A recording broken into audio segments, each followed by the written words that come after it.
Hi developers. So in this part of Angular e-commerce project, we will learn that how we can integrate API for seller login. And as you know, in last part, we created the login form for seller, and whenever we are clicking on that login button, we are getting data from this input and password field. And now we will send this data to the login API, and our login API will be integrated. So what we need to do for that? First of all, in service file, we have to make a function, and that function will help us to call API.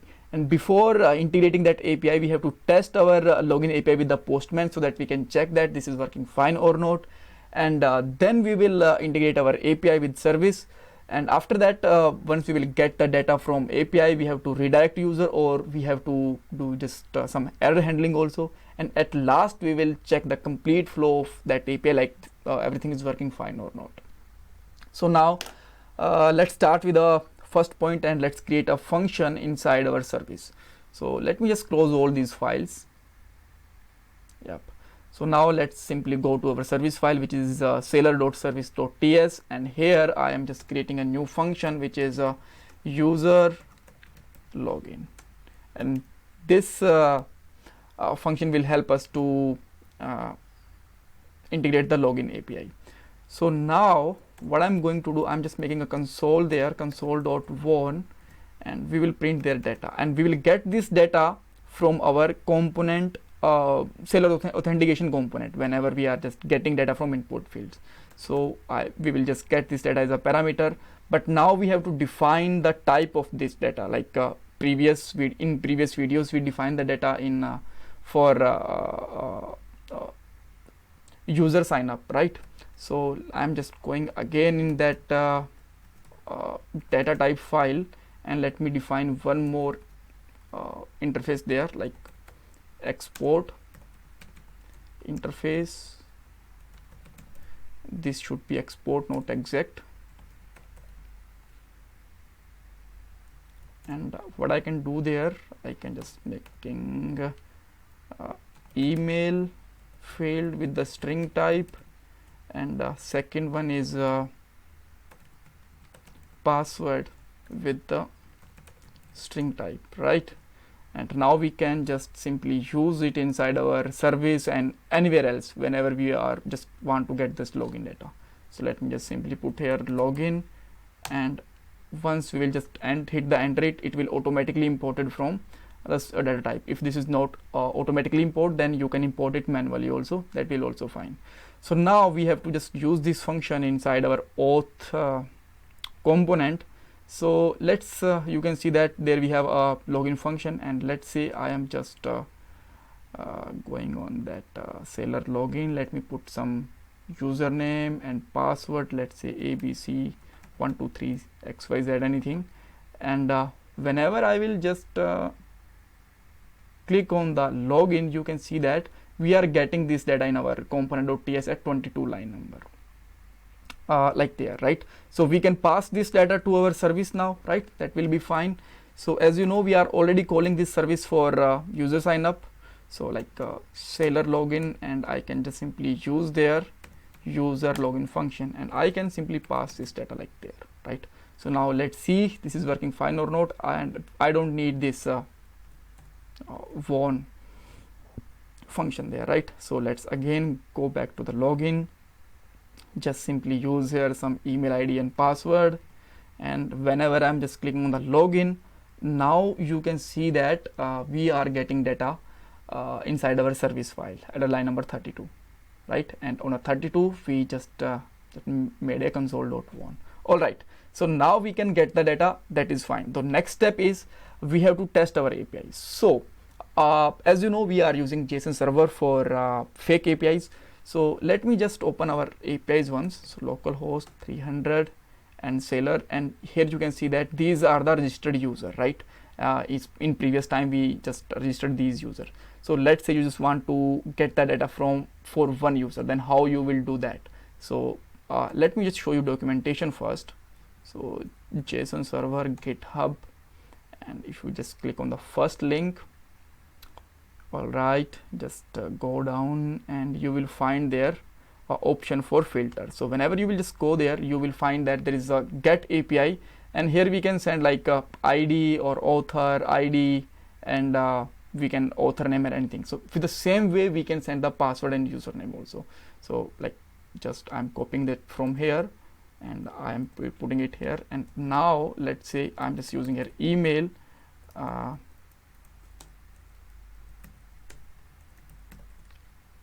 email equal to anil @test, that will be anil @test.com, and then we have a password, right? So what we can do there, and password is that, right? And now you can see that one user is just matching there. If you just want to check there, that user is actually belong to there, right? So if you just want to get the data for Bruce, then just simply put there Bruce @test.com, and password is abc@123, and now you will get the data of Bruce. You can see that, right? So with that way we can use this API, and if you just want to check this API with the Postman, you can also do that. This is a get API, and if I'm just hitting that data, we are getting the data from one user, and here you can see that this is the status, like 200 means okay, everything is working fine. So now how we can just integrate this API in our code? Now the question is that, so let's simply put there, like we will integrate with the same way like we just integrate the API for user sign up, but that will be a get API, and there are just small changes. So let me show you this .http, and then that is get and our URL, right? So in our URL, what we just need to put there, we can put that URL completely. This is our base URL, and after that, you even the better way is just you can copy this URL from the Postman and simply paste there, and now just change this username and password. Then how we can change? We just using a backtick, so we can just convert it to the template engine, template literal. So just simply put here data.email, right? And with the password we can also do the same thing, $data.password, right? And now as a next parameter, what we can do there, we have to just pass their observe response so that we can explore the complete result, right? So let me just put that thing also.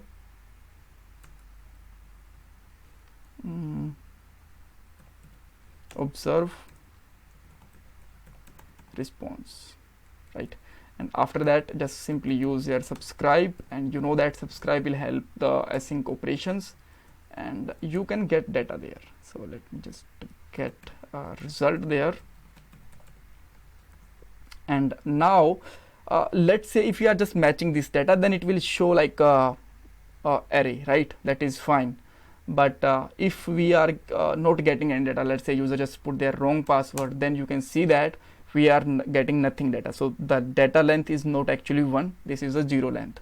So what we can do that there, we can simply check if we have a result, and inside result we have a body, right? And now what is the point of body? Let me just show you first that, otherwise maybe you will just got confused. So console.won and result. Now let me try with the some user. I'm just sending here anil@test.com abc123. This is the correct one password. So whenever I'm just trying to log in there, you can see that we are getting that data, and inside body, okay, we got 2 data by chance, but it should not be there.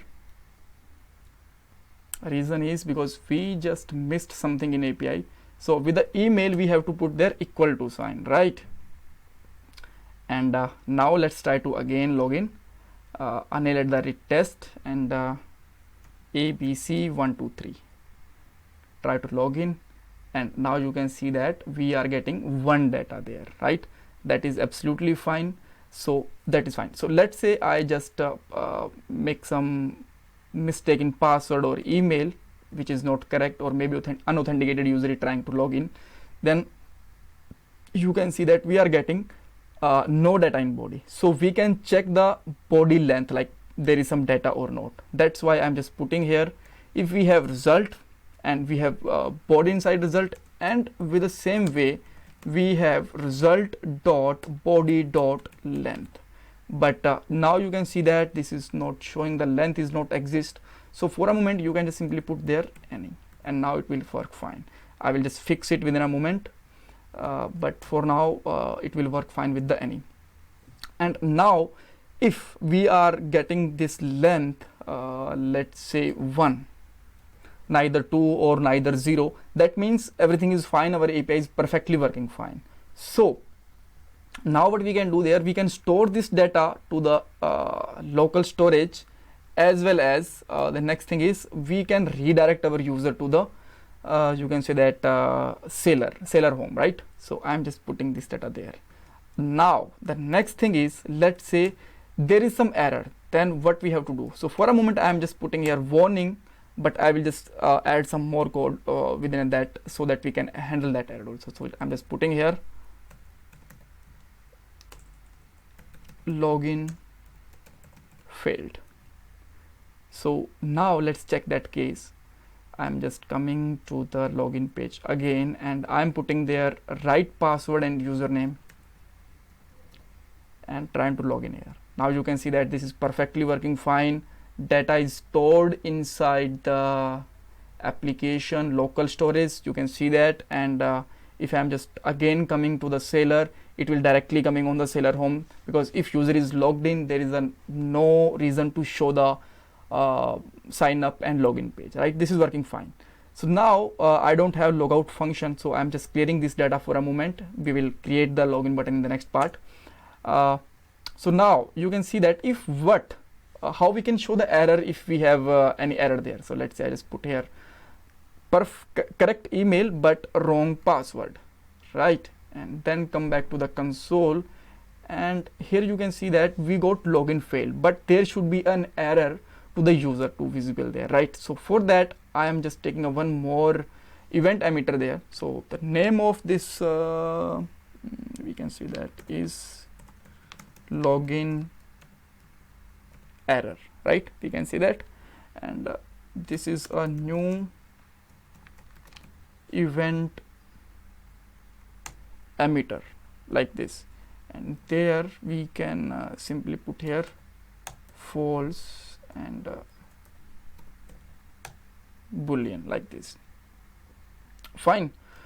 So after that what we can do there, by default this is false, like there is a no error. So if we are just getting our flow inside else condition like user is failed, that time we can say that this dot is login error dot emit true. That means there is some error, right?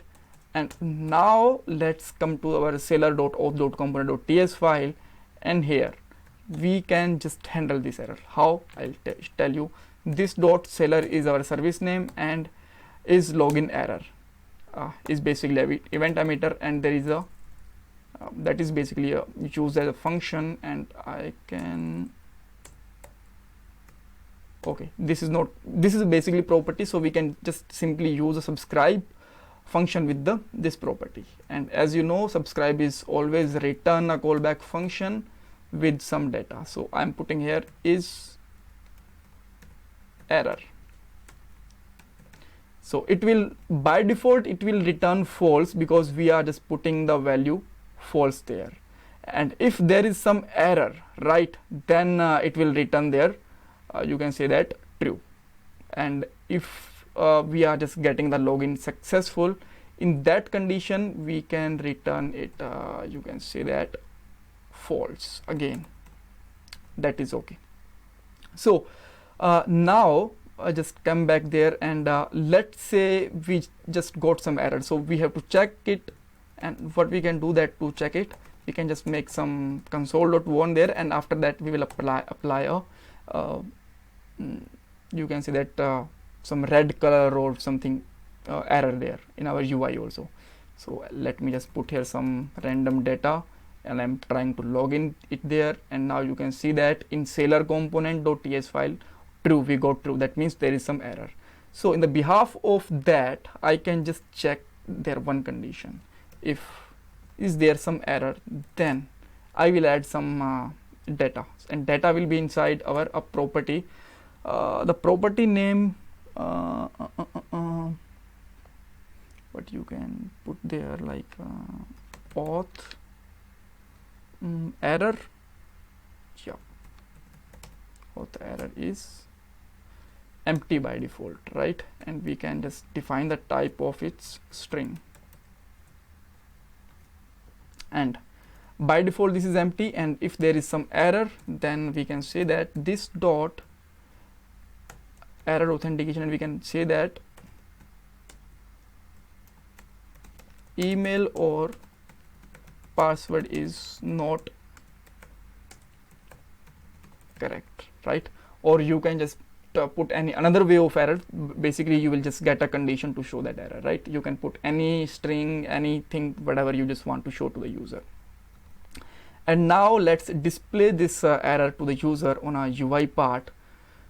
So just below to the h1 tag, I am putting there a p tag, right? And inside it, let me just display that error. So now let's check this is work fine or not. So let me again put here some wrong email and password, clicking on there, and now you can see that we got that error, but it should be like in red color or something. So I'm just putting here a class name error -p. That means we are showing the error with the p tag, and we can just simply add in the style.css this class name color red. And now I think that will be look like more solid. Wrong password with correct email address, and here you can see that we got error. So now let's try to log in with the exact user. The email is already correct, password is abc basically abc123. I'm just entering the correct password, and now you can see that we are able to just directly jump on the Sailor homepage. And in next part we will just add their login button and username and all. And if we just trying to access again the authentication page, you will find that we cannot access that, because if user is already logged in, then there is no reason to show the sign up and login form. So thank you guys, thank you for watching this video, and in next part we will just learn some more things for that project. So stay tuned, like this video, subscribe this channel, and share your feedback in comment section.